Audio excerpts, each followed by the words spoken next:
Hello, my name's Martyn. I work for the Capital Liaison Department in Severn Trent Water. Today we're at Claverley Sewage Treatment Works in Shropshire.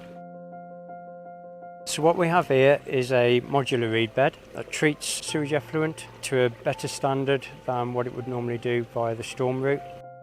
So the sewage flow comes in via the pipework. We've got a settlement zone, which is the first section, where we get the larger solids out of the sewage flow. The root growth of the reeds breaks down the sewage. By the time it reaches the other end, it's a much better product to go out to the watercourse. It's all done via a natural process, purely biological. So installation of these reed beds helps us increase the flow via the sewage works, which helps us to reduce the storm spills to the watercourse.